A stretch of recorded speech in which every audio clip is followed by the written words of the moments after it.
தெரியாது. அவன் இன்னைக்கு பாஸ் ஆயிடுவான், நாளைக்கு ஃபெயில் ஆயிடுவான். அப்படி இருந்தா அது தமஸ் குணம் அப்படின்றத சொல்றாங்க. அப்படின்றது.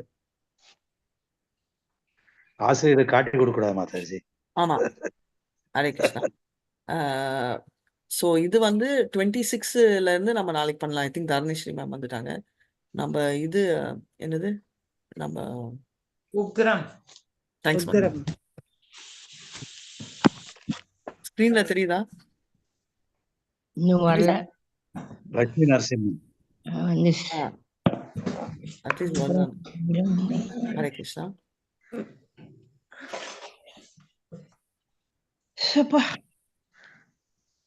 நான் இன்ஸ்டால எடுக்கலாம்.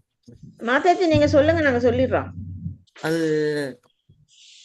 நிறைய பேர் சிலருக்கு தெரியாது மாதாஜி, அதுக்குதான் நான் மாதாஜி நான் சொல்லட்டா? எழுதி வச்சிருக்கோம் மாதாஜி.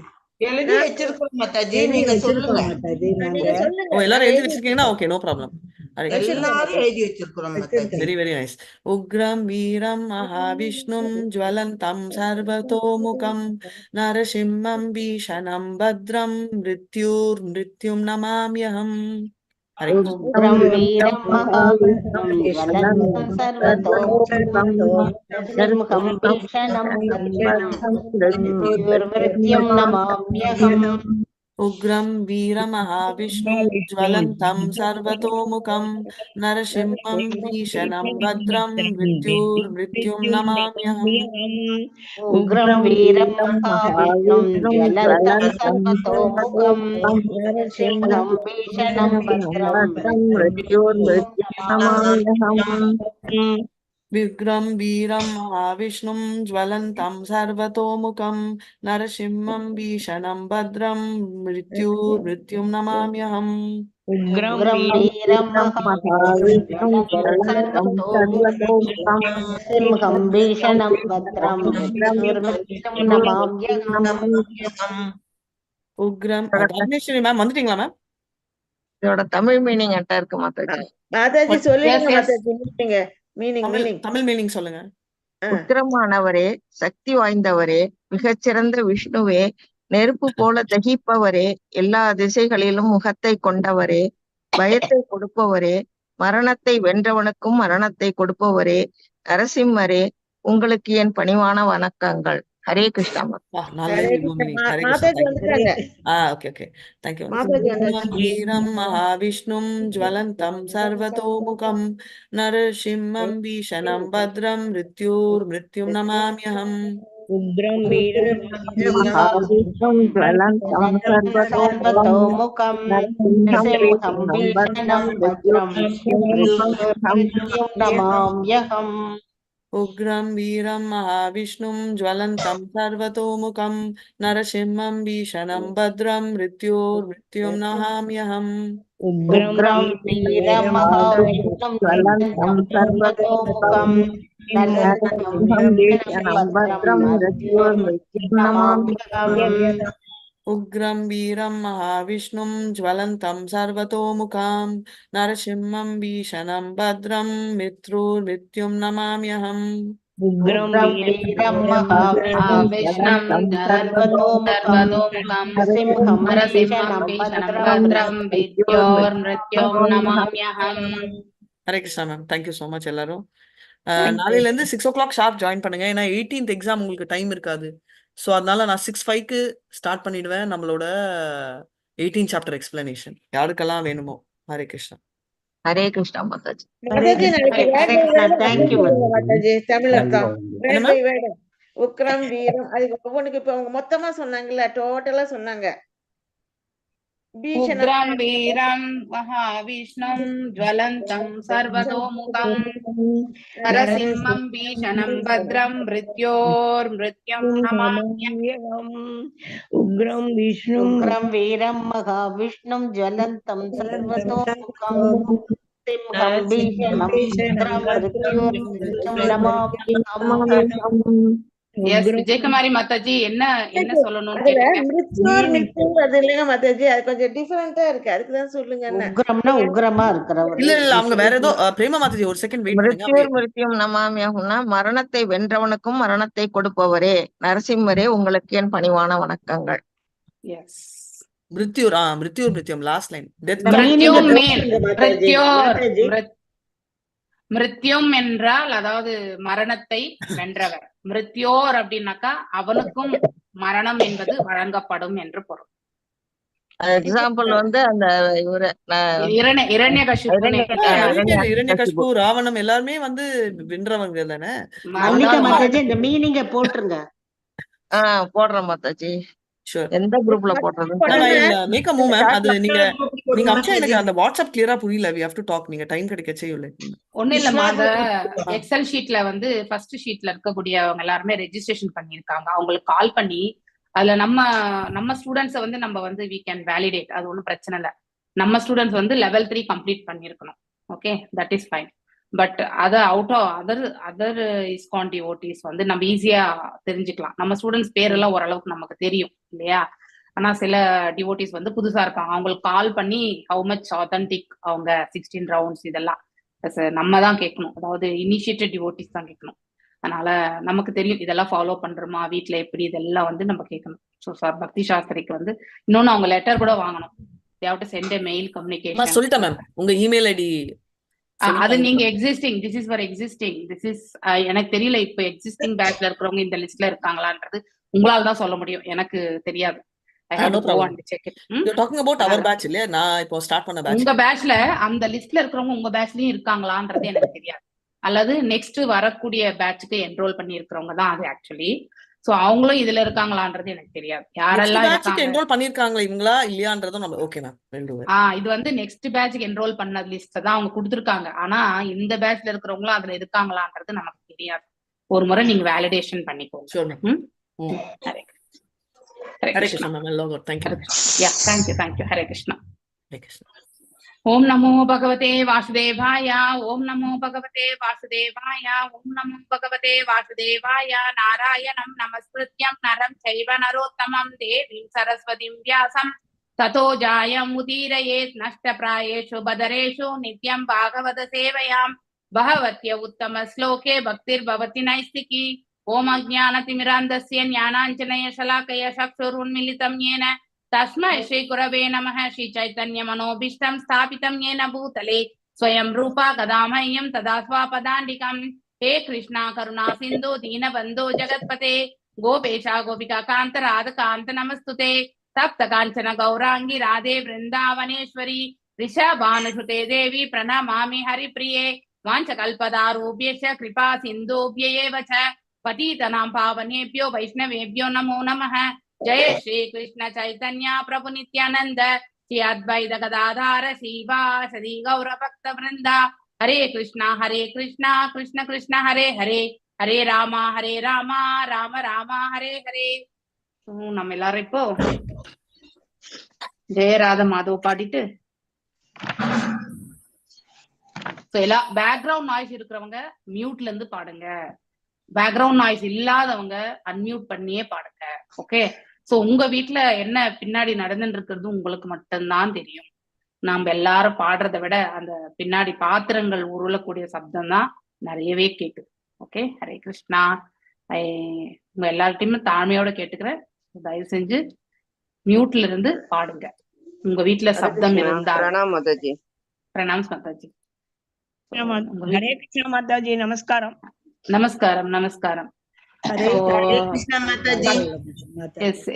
ஹரே கிருஷ்ணா ஹரே கிருஷ்ணா ஹரே கிருஷ்ணா. இந்த லெவல் 2 மாடியூல் எக்ஸாம்ஸ் எழுதினவங்க இத்தனை பேர் மட்டும்தான் இங்க வந்து இதாயிருக்கு. மணிமேகலை மாதாஜி, ஜெயலட்சுமி, பத்மா மாதாஜி, மணிமேகலை மாதாஜி, ஜெயஸ்ரீ மாதாஜி, ஓகே, மணிமேகலை, பிரேமா மாதாஜி, பாலாஜி பிரபு வந்து புஷ்பா மாதாஜி, ஆர் விஜயகுமாரி, சாவித்ரி மாதாஜி, பி விஜயகுமாரி மாதாஜி. உங்களுக்கு எல்லாமே வந்து யாருதெல்லாம் இந்த இடத்துல வந்து நான் இந்த ஒரு ஸ்னாப்ஷாட் மட்டும் போடுறேன். யாருதெல்லாம் உங்களுடைய செகண்ட் மாடியூல் எக்ஸாம் வந்து நீங்க இங்க அதாவது இல்லையோ அவங்க எல்லாரும் தயவு செஞ்சு பாலாஜி பிரபுக்கு அமுச்சு விட்டுருங்க. ஸோ உங்ககிட்ட இருக்கும், கண்டிப்பா வச்சிருப்பீங்க. ஸோ அந்த ஆன்சர் ஸ்கிரிப்டை வந்து அப்படியே நீங்க தயவு செஞ்சு போட்டுடுங்க. ஓகே, ஸோ நீங்க எல்லாரும் சக்சஸ்ஃபுல்லா அப்லோட் பண்ணல, அதனால டைரக்டாவே கொடுத்துருங்க, நாங்க இங்க இந்த இடத்துல போட்டுக்கோம். ஓகே, யார்தெல்லாம் இங்க மிஸ்ஸிங் இருக்கோ நான் AL5ல போடுறேன். So missing devotees please share the Premarani mataji I think she has written in first second இதுல எக்ஸாம் எழுதலையா? எழுதியிருந்தாங்கன்னா தயவு செஞ்சு நீங்க அதுல போடுங்க. பி விஜயகுமாரி மாதாஜி கூட இல்ல. ஓகே மாதாஜி நான் எழுதினேன் மாதாஜி. ஆனா நான் வந்துட்டு அனுப்பிச்சிருந்தேன் மாதாஜி. யாருக்கு அனுப்பிச்சிருக்கீங்க மாதாஜி? மோகன்தாஸ் பிரபுஜிக்கு அனுப்பிச்சிருக்கேன். லாஸ்ட் அப்படிங்களா? அசைன்மெண்ட். அசைன்மெண்ட் இல்ல, இது எக்ஸாம். இது second assignment exam. Okay okay okay Mataji. Assignments இன்னும் அவர்கிட்ட நான் பேசல. இதை உங்களுக்கு டைரக்டா அந்த கிளாஸ்ல இருக்கும்போதே வந்து அப்லோட் பண்ணுங்க அப்படின்னு சொல்லியிருக்கோம் இல்லையா? ஸோ அதை தான் நாங்க கேட்குறோம். இங்க யாருதெல்லாம் இல்லைன்றது வந்து நீங்க பாத்துக்கோங்க. ஸோ நான் இதை இன்னைக்கு நாளைக்கு எவாலுவேஷன் பண்ணி நான் மாதாஜி என் பேர் இருக்கா மாதாஜி? இருக்கு உங்களது இருக்கு. சரி, ஓகே, தேங்க்யூ. பிரேமா மாதாஜி, பத்மா மாதாஜி, புஷ்பா மாதாஜி, இவங்களுக்கு 3 பேருதுமே இருக்கு. அதுக்கப்புறம் வந்து விஜயகுமாரி மாதாஜி, சாவித்ரி மாதாஜின்னு ஒருத்தவங்க. ஆனா இவங்க ஃபர்ஸ்ட் எக்ஸாம்ல இல்ல. ஸோ அதையும் நான் பார்த்தேன். ஓகே, ஸோ யார் இதெல்லாம் இல்லையோ தயவு செஞ்சு கண்டிப்பா நீங்க வச்சிருப்பீங்க. அதை வந்து ஒரு வாட்டி நீங்க மறுபடியும் அனுப்பிச்சு விட்டுருங்க. நீங்க ஆல்ரெடி அனுப்பிச்சிருப்பீங்க இல்லையா? அது உங்க போன்ல இருக்கும். அதை எடுத்து நீங்க கண்டிப்பா வந்துச்சா மாதாஜி? இங்க இல்லையே மாதாஜி, இங்க இல்ல உங்களுது. அதனால நீங்க ஒரு முறை நீங்க சேவ் பண்ணிருந்தா பாலாஜி பிரபுக்கு அனுப்பிச்சு விட்டுருங்க எல்லாருமே. போல மாதாஜி. இங்க இல்ல மாதாஜி உங்களது.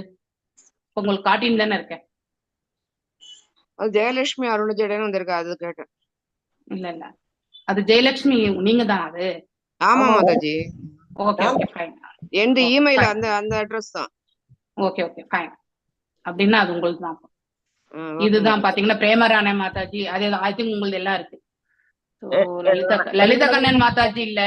பன்னீர்செல்வம் பிரபு ஓகே, அவர் வந்து ஒண்ணுதான் எழுதினாரு. கல்பனா முனிரத்ன மாதாஜி, மல்லிகா மாதாஜி இருக்கு. சேதுலட்சுமி மாதாஜி நீங்க இன்னும் பண்ணல. நீங்க இனிமேதான் பண்ணணும். இது ஃபர்ஸ்ட் பேட்ச். ஓகே, இது பரத்வாஜன் யாரோ போட்டிருக்கீங்க.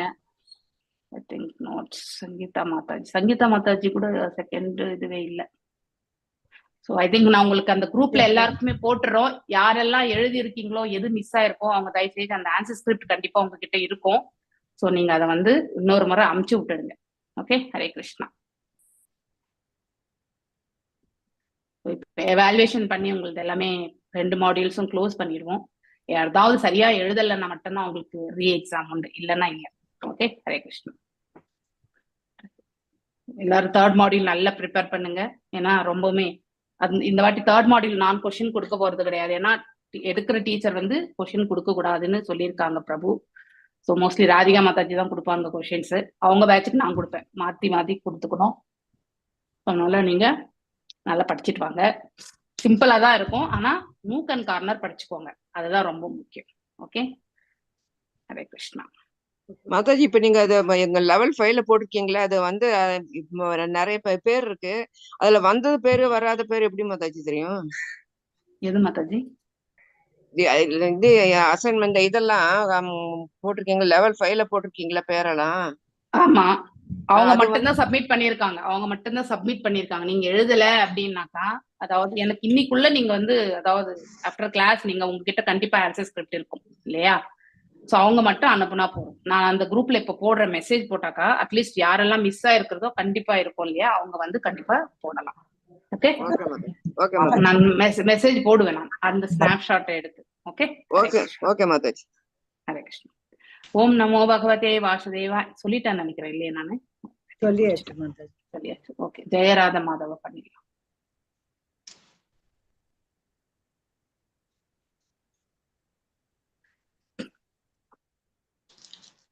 ஜெய ராத மாதவ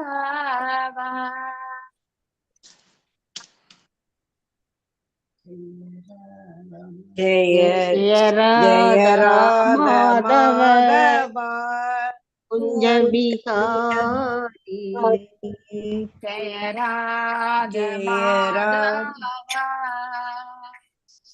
பிகாரி. ஜெய ராதா மாதவ குஞ்ச பிகாரி. जय गोपी जन वल्लभा सरदारी। जय गोपी जन वल्लभा गिरिवरधारी। जय गोपी जन वल्लभा। जय गोपी जन वल्लभा गिरिवरधारी। यशोदनंदन ब्रज जन रंजन। यशोदनंदन प्रजजन रंजन। यशोदनंदन ब्रज जन रंजन।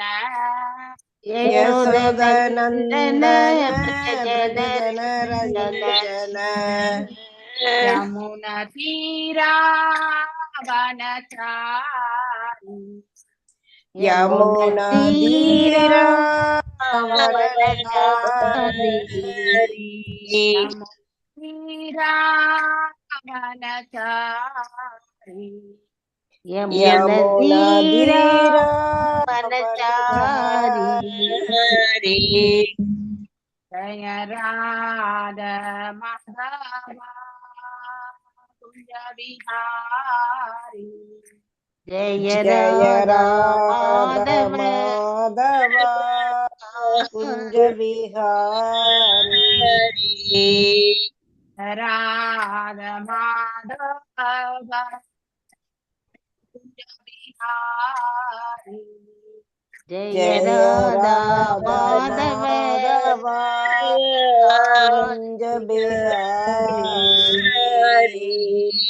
जय गोपी जन वल्लभा। जय गोपी जन वल्लभा गिरिवरधारी। जय गोपी जन वल्लभा। जय गोपी जन वल्लभा गिरिवरधारी। यशोदनंदन ब्रज जन रंजन। यशोदनंदन ब्रजजन रंजन। यशोदनंदन ब्रज जन रंजन। यशोदनंदन ब्रजजन रंजन। यमुना तीरा वनचारी। यमुना धीरा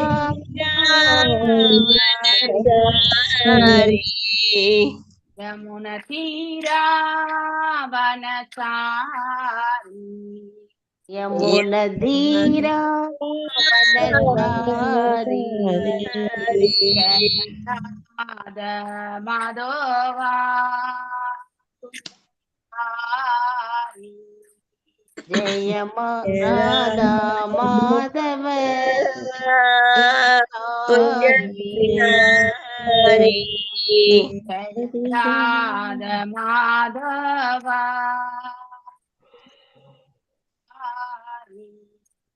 जय राधा माधव कुंज बिहारी।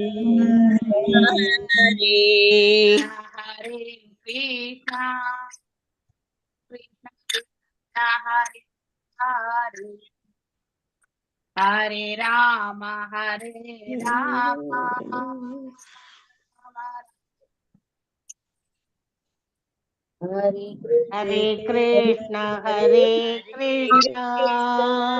कृष्ण कृष्ण हरे हरे। हरे राम राम राम हरे हरे। हरे कृष्ण कृष्ण कृष्ण हरे हरे। हरे राम राम राम हरे हरे।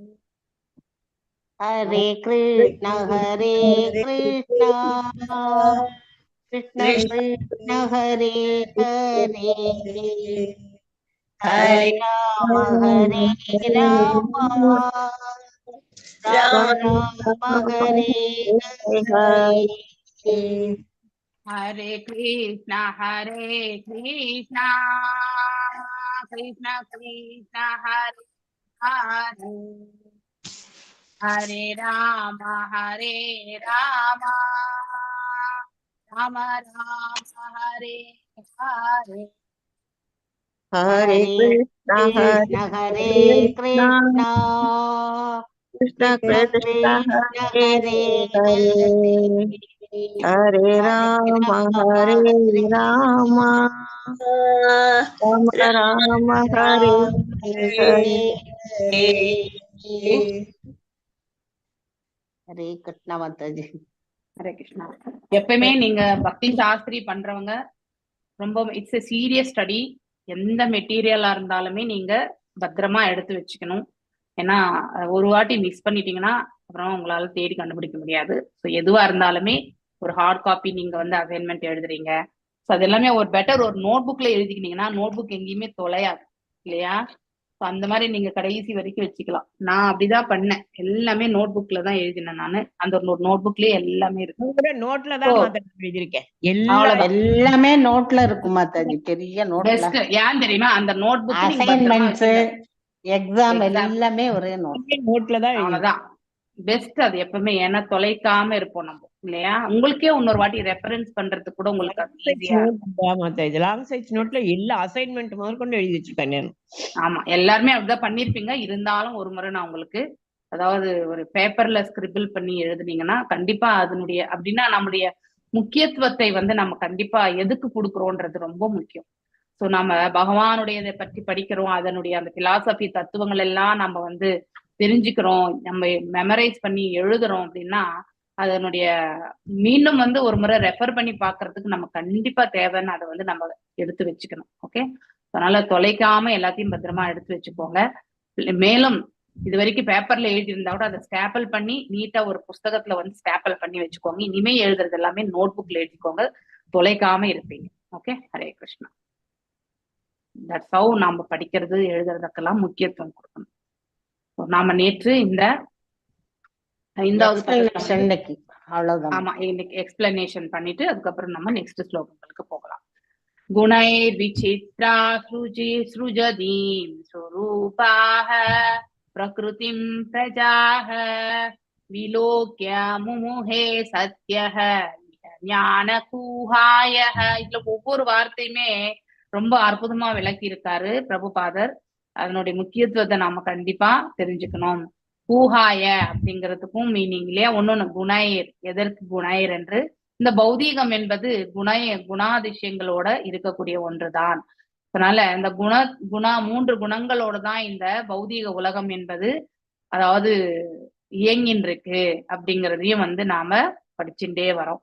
ஸோ போன ஸ்லோகத்துல இருந்து நாம இப்ப இந்த ஸ்லோகத்துல என்ன படிக்க போறோம் அப்படிங்கிறது, அதுல நிறைய கருத்துக்களை படிச்சோம். சூரியனும் சூரியனுடைய கதிர்கள், அடுத்து வந்து சூரியன் வந்து மேகத்தால் மறைக்கப்படுவது, அது மாயை. மேகம் இங்க வந்து மாயைக்கு ஒப்பிடப்பட்டிருக்கு. ஸோ அஜ்ஞானவாதிகளுக்கு வெறும் மேகம் மட்டும்தான் தெரியும், ஆனால் சூரியன் இருப்பது கண்டிப்பாக தெரிவது கிடையாது. ஸோ மாயையால் வந்து மறைக்கப்பட்டிருக்கிறார் பகவான் அப்படிங்கிறது அவங்களுக்கு. பகவான் மாயையால் வந்து அவர் மறைத்துக் கொள்வது கிடையாது. Is always available. நாம தான் மாயை என்னும் அந்த திரையை நம்ம கண்ணுக்கு வந்து போட்டு அவர் இருக்கக்கூடிய ஸ்தலத்தை, அவருடைய அதாவது உணர்வை நம்ம வந்து பெறுவது கிடையாது. இதையெல்லாம் நேத்து நாம படிச்சோம் இல்லையா?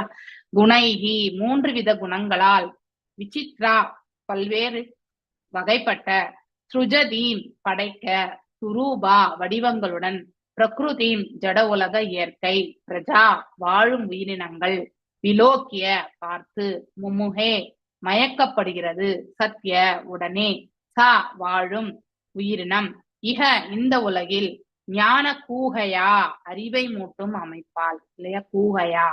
சோ அதாவது தன்னை 3 வித குணங்களால் பல்வேறு வகைகளாக பிரிக்கப்பட்டு அதாவது ஜட உலக இயற்கையானது. ஜட உலகம் எவ்வாறு வந்து படைக்கப்பட்டிருக்கிறது? இந்த இயற்கையினுடைய 3 குணங்களால வந்து படைக்கப்பட்டிருக்கு. இங்க வாழக்கூடிய உயிரினங்களும் அதே குணதிசயங்களோட படைக்கப்பட்டிருக்கு. இப்போ மரம் என்பது தாமசிக் தான் இல்லையா? அதாவது ரொம்ப ரொம்ப ரொம்ப லெஸ் கான்சியஸ்னஸ், அது அசையாது, எதுவுமே மரம் மாதிரி நிக்கிறான் பாரு அப்படின்னா எந்த ஒரு உணர்வு இல்லாம இருக்கக்கூடிய தன்மையை வந்து உணர்வு இருக்கும், ஆனா ரொம்ப ரொம்ப ரொம்ப மிக குறைவான உணர்வு மரத்துக்கு. அதனாலதான் மரம் எல்லாம் வெட்டும் பொழுது நம்ம சிறிய பாவம் உண்டு, அதுக்கு அந்த பாவம் இல்லைன்னு நம்ம சொல்ல முடியாது. ஈவன் செடி கொடிகள் எல்லாத்திலுமே காய் கனிகள் எல்லாமே நம்ம பறிச்சு உண்கின்றோம், அதுக்கெல்லாம் சிறிய பாவம் என்பது உண்டு. அதனால்தான் அதை வந்து நைவேத்தியமாக பகவானுக்கு வந்து அர்ப்பணித்து அடுத்து நாம பிரசாதமாக அதை ஸ்வீகரிக்கணும். ஏன்னா அந்த பிரசாதமாக வந்த அந்த உணவுல வந்து பாவம் என்பது விளக்கப்பட்டிருக்கும். பகவானுடைய கடைக்கண் பார்வையால அவர் அதை ஸ்வீகரிப்பதால பாவத்தை நீக்கிய உணவை தான் நாம உண்ண வேண்டும். இல்லை என்றால் நாம் அவ்வாறு பிரசாதமாக மாற்றி உண்ணவில்லை என்றால் நாம பாவத்தையே உண்கின்றோம் என்று பொருள். அந்த சிறிய பாவம் கூட நமக்கு கண்டிப்பா அக்யூமுலேட் ஆகும். அதனால இலைத்தழைகள் சாப்பிட்றதுனால நமக்கு வந்து பாவம் இல்லையா அப்படின்லாம் கிடையாது, பாவம் உண்டு. ஆனா மனிதனுக்கு மட்டும்தான். விலங்குகள் எல்லாமே அவங்க இப்படிதான் வந்து வந்து வாழணும்ன்றதுக்காக அப்படிதான் படைக்கப்பட்டார்கள். அவங்க இன்னும் இயற்கைக்கு எதிராக வந்து எதுவுமே செயல்படுத்தவில்லை இல்லையா? மேலும் அவர்களுக்கு கர்ம பந்தனம் கிடையாது, நமக்கு மட்டும்தான் கர்ம பந்தனம். ஏன்னா நமக்கு புத்தி என்பதை வந்து பகவான் கொடுத்திருக்கார் இல்லையா? 6ஆம் அறிவு ஒன்றை கொடுத்திருக்கார். அதனால்தான் நாம் எல்லாருமே பாவங்களுக்கு பிணைக்கப்பட்டிருக்கிறோம். ஆனால் மரம் செடி கொடிகள் விலங்குகள் எதற்கும் பிற ஜீவராசிகள் எதற்குமே வந்து பாவங்கள் வந்து கர்ம பலன்கள் கர்மங்கள் என்பது கிடையாது. ஏனென்றால் அவர்களுக்கு இயற்கையிலே வந்து வழங்கப்பட்டிருக்கக்கூடிய வகையில தான் இன்றைக்கு வரைக்கும் கூட அந்த ஜீவன்கள் எல்லாம் வாழ்ந்துட்டு இருக்கு. நாம தான் இயற்கைக்கு புறம்பான ஒரு நிலையில, ஏன்னா நமக்கு எக்ஸ்ட்ராவா ஒரு சென்ஸ் வந்து பகவான் கொடுத்திருக்கார் இல்லையா, புலன். அதை உபயோகப்படுத்தி நம்ம எத்தனை பாவ செயல்கள் வேண்டுமென்றாலும் நாம செய்யக்கூடியவர்கள் தான். மேலும் இது பாவம் புண்ணியம் என்பதை வந்து பிரித்து பார்க்கக்கூடிய அந்த பக்குவமும் வந்து இந்த புத்தியை கொண்டு நாம உபயோகப்படுத்துவது கிடையாது இல்லையா? இந்த உயிரினங்கள் எல்லாம் அதாவது விலங்குகள் எல்லாம் தாமசிக்கு தான் இல்லையா? இதை பார்த்த உயிரினங்கள் அறிவை மூடும் மாயா சக்தியின் தோற்றத்தால் மயக்கப்படுகின்றன. இந்த 3 அதாவது இதை பார்த்த உயிரினங்கள் நம்ம இந்த இயற்கையினுடைய 3 குணங்களால் இங்க இருக்கக்கூடிய வளங்களை எல்லாம் பார்த்து நம்ம மயங்கிதான் போறோம் இல்லையா? இதுவே நித்தியம் என்ற உணர்வு வந்து விடுகின்றது நமக்கு. இதனுடைய தாத்பரியம், இந்த பிரபஞ்சத்தினுடைய தாத்பரியமே நம்ம வந்து புரிஞ்சிக்க முயற்சி செய்யவே இல்லை. இங்க இருக்கக்கூடிய வைபவங்கள்லயே நம்ம வந்து ஒரு பங்களா, ஒரு பெரிய அதாவது நல்ல ஆஸ்திகள் இப்படி எல்லாம் நமக்கு கிடைச்சிட்டாலே இதுவே நமக்கு ஒரு சொர்க்கம் போல நம்ம வாழ்ந்துட்டு இருக்கோம் இல்லையா? சோ அது என்னது? மாயையால் வந்து நாம கவரப்பட்டு நாம தான் மூடப்பட்டிருக்கிறோம். பகவான் எல்லா இடத்துலயுமே இருக்கார், சூரியன் எல்லா இடத்துலயும் இருக்கிற மாதிரி பகவான் எல்லா இடத்துலயும் இருக்கார். ஆனா இந்த அதாவது மனிதனாகப்பட்டவன் அவன் வந்து மாயை திரையில் வந்து சிக்கிக் கொண்டிருக்கிறான். ஜட உலக சக்திக்கு அறிவை மூடும் ஆற்றல் உண்டு இல்லையா? சக்தி அந்த அளவுக்கு மாயா வந்து ரொம்ப சக்தி, நம்மளுடைய இன்டெலிஜென்ஸையே கவர் பண்ணிடும். ஆனால் இந்த மூடும் தன்மை பரமபுருஷ பகவானிடம் செல்லாது இல்லையா? அவர் அதற்கு அப்பாற்பட்டவர். இது பிரஜாக அப்படிங்கிற ஒரு வார்த்தை இல்லையா? அதாவது பிரஜாக, அதாவது இந்த இடத்துல ஃபர்ஸ்ட் ஸ்லோ லைன்ல வந்து லாஸ்ட் பிரஜாக அல்லது ஜட உடல்களுடன் பிறந்த கட்டுப்படுத்தப்பட்ட ஆன்மாக்களுக்கு மட்டுமே பொருந்தும். அப்படின்னா இந்த ஜீவன் மனிதனாகி அவனுக்கு மட்டுமே இந்த பிரகிருத்தியில வந்து அவதரித்திருக்கக்கூடிய அந்த ஜீவன்களுக்கு மட்டும்தான் இது பொருந்தும் என்று சொல்லப்பட்டிருக்கு. அப்படின்னா மாயை என்பது இந்த கட்டுண்ட ஆத்மாவில் இருக்கக்கூடிய மனிதர்களுக்கு மட்டும்தான் பொருந்தும். பகவத்கீதையிலும் கூட பிற வேத இலக்கியங்களும் விளக்கப்பட்டது போல பல்வேறுபட்ட வாழும் உயிரினங்கள் இல்லையா, அநேக 84 லட்சம் விதமான உயிர்வாழிகள் இந்த பிரபஞ்சத்தில் உண்டு. ஜட இயற்கையின் குணங்களுக்கு ஏற்றபடி வேறுபடுகின்றன இல்லையா?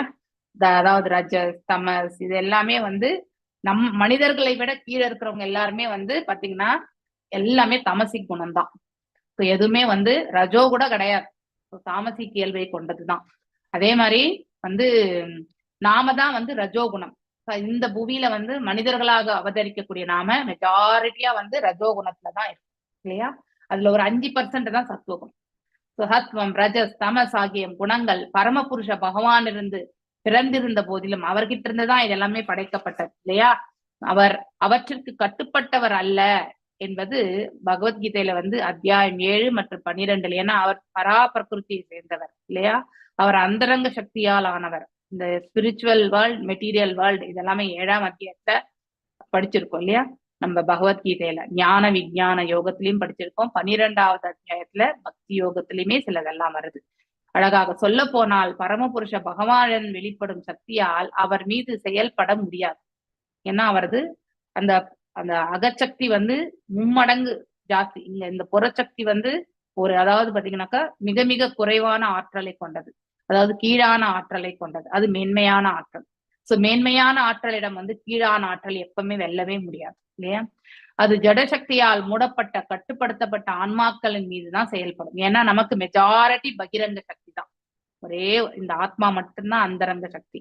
மிச்சம் எல்லாமே வந்து எது பகிரங்க சக்தியில இருந்து வந்ததுதான். அதனால 95% பகிரங்க சக்தி, அடுத்து வந்து 5 மடங்கு வந்து 5% நம்முடைய அந்தரங்க சக்தி. அதை நம்ம பக்குவப்படுத்தினா இந்த 95%த்தையுமே நம்ம வந்து அதாவது பௌதீகத்துல இருந்து ஆன்மீகத்துக்கு மாற்றி அமைக்க முடியும். ஆனால் அத்தகைய பக்குவத்தை வந்து நாம் அடையணும்னா நம்முடைய பூர்வ ஜன்ம கர்ம பலன் இல்லையா, இதெல்லாம் நமக்கு சாதகமாக அமைய வேண்டும். அப்பதான் நமக்கு அந்த இது வரும் இல்லையா. ஒரு வீட்லயே 4 பேர் இருக்காங்கன்னா 4 பேருமே பகவத்கீதை வாசிக்கிற மாட்டாங்க இல்லையா. அவங்களுடைய கர்ம பலன், இண்டிவிஜுவல் பலன் கண்டிப்பாக. ஆனா அதனுடைய இம்பாக்ட் இருக்கும். எதை ஒரு நன்மை செய்தாலும் சரி, தீமை செய்தாலும் சரி, அதனுடைய அதாவது பாதிப்பு என்பது வீட்டுல இருக்கும். நம்ம ஒருத்தர் பகவத்கீதையை வாசிண்டே இருந்தாக்கா அட்லீஸ்ட் அவங்க பக்குவமா வந்து நம்ம கிட்ட வந்து முன்ன இருந்த விட அந்த சுபாவத்துல வந்து மேன்மையான தன்மையை அவர்கள் வெளிப்படுத்துவார்கள். 100% இது நடக்கும். ஆனா அவர்களுடைய கர்ம பலன் எப்பொழுது முடிகின்றதோ அப்பதான் அவங்க தானாவே புக் எடுத்து படிக்க முடியும். அது வரைக்கும் நாம பொறுமையாதான் காத்துருக்கோம். சொல்ற வரைக்கும் சொல்ல முடியும், இல்லைன்னா பொறுமையா அவங்களுக்காக நாம பிரார்த்திப்போம். அதனால நம்ம இந்த ஜடசக்தியால் மூடப்பட்ட கட்டுப்படுத்தப்பட்ட ஆன்மாக்களின் மீதுதான் இந்த ஜடசக்தி வந்து செயல்படும். ஏன்னா நமக்கு 95% வந்து ஜடசக்தியினுடைய ஆதிக்கம் தான். சோ அதாவது அதனுடைய பவர் வந்து ஜாஸ்தி. எதனுடைய பவர்? ஆன்மாவுடைய ஆன்மீக பவரை விட இந்த ஜடசக்திகளுடைய பவர், அதாவது இந்த புலன்கள், கர்மேந்திரியங்கள், ஞானேந்திரியங்கள், புலன்களின் செயல்கள் இல்லையா, தோன்றாத அருவத்தினுடைய ஒரு பண்பு, அதே மாதிரி புத்தி, அதுக்கப்புறம் அகங்காரம், அடுத்து வந்து மனசு, இது எல்லாமே பௌதீகத்துல இருந்துதான் வர்றது. 24 பண்புகள் இல்லையா. அதுல ஒரே ஒரு பண்பு ஜீவாத்மா 25வது. அந்த ஒரு பண்பு வந்து 24 பண்புகள் ஆள முடியும் இல்லையா, கண்டிப்பா ஆள முடியும். அதனால்தான் இவந்தோ ஆத்மா வந்து தன்னுடைய சுயமாக வந்து விடுதலை அடைந்த நிலையில் இருக்க வேண்டிய அந்த ஆத்மா இந்த பவர்ஃபுல்லா இருக்கக்கூடிய இந்த பௌதிக ஆற்றலால வந்து அது பாத்தீங்கன்னாக்கா சிக்கி கொண்டு தவிக்கின்றது அது. சோ ஆன்மாக்கள் பகவான் எல்லா உயிரினங்களினுடைய தந்தையாவார். அதாவது நம்ம எல்லாருக்குமே அவர்தான் தந்தை இல்லையா. ஏனென்றால் அவர் கட்டுப்படுத்த ஆன்மாக்களால் ஜடசக்தியை கருவுறச் செய்கிறார் இல்லையா. பிரகிருதி, இதை நம்ம படிச்சிருக்கோம். He impregnates the பிரகிருதி by his one glance அப்படின்னு சொல்லிட்டு இங்கிலீஷ்ல இருக்கும். அதாவது ஒரு கடைக்கண் பார்வையாலேயே இந்த பிரகிருத்தியை ஃபுல்லாவே கருவுறச் செய்கிறார். சோ அப்படின்னா எல்லாமே இயங்க ஆரம்பிக்கின்றது. எல்லாமே வந்து அதாவது அந்தந்த இயற்கைக்கேற்ற குணங்களால் அது வந்து அவதரிக்கவும் செய்கின்றது, மேலும் வந்து படைக்கப்படுகின்றது, ரட்சிக்கப்படுகின்றது, அழிக்கவும் படுகின்றது. இதெல்லாம் வந்து நிகழ்ந்த வண்ணமே இருக்கின்றது. அதனால் கட்டுப்படுத்த ஆன்மாக்கள் ஜடசக்தியால் படைக்கப்பட்ட உடல்களை பெறுகிறார்கள். ஏன்னா பிரகிருதி வந்து எதனால் ஆனது? மாயை வந்து இந்த ஜடசக்திகளால் ஆனதுதான் இந்த மாயை இல்லையா, அதாவது இந்த பிரபஞ்சம். அதனால அதனுடைய குணாதிசயமே இந்த பிரகிருதிக்கு இருக்கக்கூடிய அந்த பௌதிக ஆற்றலாலான பண்புகள் தான் கண்டிப்பா இருக்கும். அதனால்தான் நாம் எல்லாருமே வந்து பௌதீகத்தினுடைய அதாவது அந்த 3 உடல்கள் எல்லாமே வந்து ஜடசக்தியால் ஆனது என்பது இந்த இடத்துல சொல்லப்பட்டிருக்கு. ஆயினும் உயிரினங்களின் தந்தை 3 குணங்களிலிருந்து விலகிதான் இருக்கிறார். ஏனென்றால் படைத்தவர் அவரே ஆயினும் அதற்கும் அவருக்கும் அவர் ஸ்வராத், அவர் அதற்கும் அவருக்கும் சம்பந்தம் இல்லை. ஜடசக்தியானது பரமபுருஷ பகவானால் ஏற்றுக்கொள்ளப்படுகிறது. S, is accept. அவர் தான் படைச்சார், அவர் அதை வந்து நிராகரிக்கல. நாம் எல்லாம் நித்திய பத்தர்களாக இருப்பதால் நமக்கு அதாவது மேலும் வைகுண்டம் கோலோகத்துல நமக்கு இருக்கிறதுக்கு வந்து அவகாசமே கிடையாது. நம்ம அங்கேயும் வந்து கரப்ட் பண்ணிடுவோம், பொல்யூட் பண்ணிடுவோம் இல்லையா. சோ அங்கேயும் நாம வந்து இந்த மாதிரி கலங்கங்களோடு இருந்தா அந்த இடத்தையுமே நாம வந்து கலங்கப்படுத்தி விடுவோம். ஆனால்தான் நீங்க இந்த இடத்துல போயிட்டு பக்குவம் அடைஞ்சிட்டு மீண்டும் அந்த இடத்துக்கு வாங்க அப்படின்ட்டு பகவான் நம்மளை இந்த இடத்துல அனுப்பி வைக்கிறார். நம்ம எது வரைக்கும் அஜ்ஞானத்துல இருக்கிறோமோ அது வரைக்கும் இந்த பிரபஞ்சத்திற்கு நாம திரும்பி வந்துட்டே இருப்போம். ஜடசக்தியின் மீது ஆதிக்கம் செலுத்தவும் அனுபவிக்கும் விரும்பும் உயிரினங்கள். எஸ், அத்தாரிட்டி இல்லையா?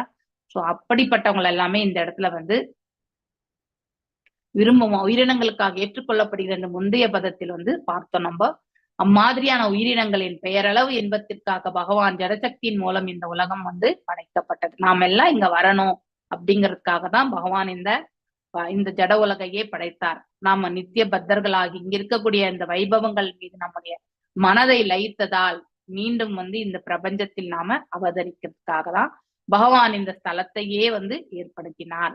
மேலும் அம்மாதிரியான உயிரினங்களின் பெயரளவு இன்பத்திற்காக பகவானின் ஜடசக்தி மூலம் இந்த உலகம், அதாவது இந்த பௌதீக உலகம் படைக்கப்பட்டது. கட்டுப்படுத்தப்பட்ட ஆன்மாக்களின் துன்பங்களுக்காக இந்த ஜட உலகம் ஏன் படைக்கப்பட்டது என்பது மிகவும் சிக்கலான கேள்வி. ஏன் படைக்கப்பட்டது என்றால், நாம எல்லாருமே அஜ்ஞானத்தில் ஆவித்யை இல்லையா, நம்ம எதுல படிச்சிருக்கோம், ஈஷோல வர்றது இல்லையா, வித்யை ஆவித்யைக்கான விளக்கங்கள் கடைசியில இருக்கக்கூடிய ஸ்லோகங்களை நாமளும் படிக்கிறோம். ரூட் காஸ் வந்து நம்ம ஆவித்யில் இருப்பதால் தான், அறியாமையில் இருப்பதால் தான் நாம பக்குவம் அடையறதுக்காகத்தான் ஒரு ஸ்தலம் வேண்டும். அதற்காகத்தான் இந்த ஜட உலகம் என்பது படைக்கப்பட்டது. மேலும் நாமளும் இங்க இருக்கக்கூடிய வைபவங்கள் மீது நமக்கு வந்து ஈடுபாடு, எல்லாமே ஓனர்ஷிப், நான் தான், எனக்கு தான் உரிமை, என்னது அப்படிங்கிற அந்த உரிமை கொண்டாடும் அந்த இதுல வந்து நம்முடைய பாவத்தை நாம் அபிவிருத்தி செய்து கொள்ற வரைக்குமே நாம கட்டுண்ட நிலையில தான் நாம் இருக்கோம் அப்படிங்கிறதையும் நாம புரிந்து கொள்ளலாம்.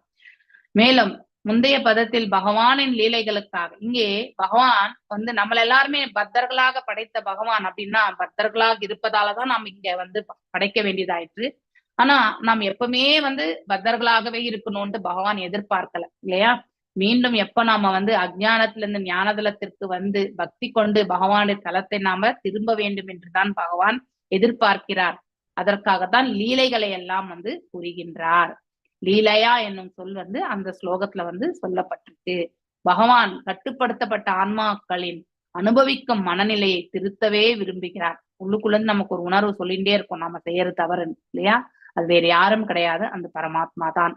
பரமபுருஷ பகவானை தவிர வேறு யாரும் அனுபவிப்பாளர் இல்லை. இஸ் தி சுப்ரீம் என்ஜாயர் இல்லையா? பரம அனுபவிப்பாளர் என்பவர் அவர் ஒருத்தர் தான். நாம நினைக்கலாம் நாம இந்த இடத்துல என்ஜாய் பண்ணிட்டு இருக்கோம், உண்மையிலேயே கிடையாது. பகவானுடைய என்ஜாய்மெண்ட்டுக்கு நாம ஒரு கருவி, அவ்வளவுதான். சோ அதனால நம்ம அதை புரிந்து கொண்டோம் என்றால் உண்மையிலே நாம இங்கே வந்து சுகிப்பது கிடையாது. ஒரு கை வந்து எப்படி ஒரு சமையல் செய்யறதுக்கோ இல்ல ஒரு செயலுக்கோ உணவு உண்றதுக்கோ உணவு எடுத்துக்கொள்கின்றோம் இந்த ஜீவன் வாழ்வதற்காக இல்லையா? அந்த ருசிக்கின்ற அந்த இப்ப நல்ல டேஸ்டியான ஃபுட் சாப்பிடும் போது நமக்கு மனசு நிறைவு வருது இல்லையா? உண்மையிலே அது வந்து யார் என்ஜாய் பண்றது? எல்லாம் வல்ல இறைவன் தான் என்பதை நாம புரிந்து கொள்ள வேண்டும். மேலும் ஒரு சான்றை இங்கு தர முடியும். தனியான காவல்துறையை படைக்க அரசாங்கத்திற்கு அவசியமே கிடையாது இல்லையா? காவல்துறை வந்து படைக்க வேண்டிய சட்டம் ஒழுங்கு நிலை பற்றி படைக்க வேண்டிய அவசியமே கிடையாது, அரசாங்கத்திற்கு தேவை கிடையாது. ஆனா மக்களுக்கு தேவை இல்லையா? ஏன்னா நம்ம வந்து லா அண்ட் ஆர்டர் எல்லாம் பரிபாலித்தாதான் குற்றவாளிகள் என்பது வந்து குறைவாக இருப்பார்கள். நம்ம அதை வந்து லா அண்ட் ஆர்டர் வந்து ஃபாலோ பண்ணனா கண்டிப்பா எங்கு வேண்டும் என்றாலும் எந்த செயலில் வேண்டும் என்றாலும் யாரு வேண்டாலும் ஈடுபடுவாங்க.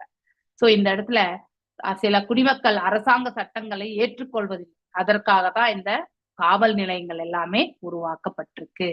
அதனால் குற்றவாளிகளை கண்டிக்க ஒரு துறை இருப்பது அவசியம், தேவை. அதாவது அவசியம், தேவை. இல்லை என்றால் இந்த சென்டென்ஸ் ஏதோ தப்பு இருக்கு. அதனால குற்றவாளிகளை கண்டிக்கதான் இந்த போலீஸ் ஸ்டேஷன், ஜெயில் இது எல்லாமே வந்து இருக்கிறதே. அது போலதான் அதே போலதான் கட்டுப்படுத்த ஆன்மாக்களின் துன்பங்களுக்காகத்தான் இந்த ஜட உலகை படைக்க, அதாவது ஜட உலகை வந்து படைக்கப்பட்ட இந்த சென்டென்ஸ் ஏதோ தப்பா இருக்கு போல இருக்கு. ஒரு நிமிஷம்.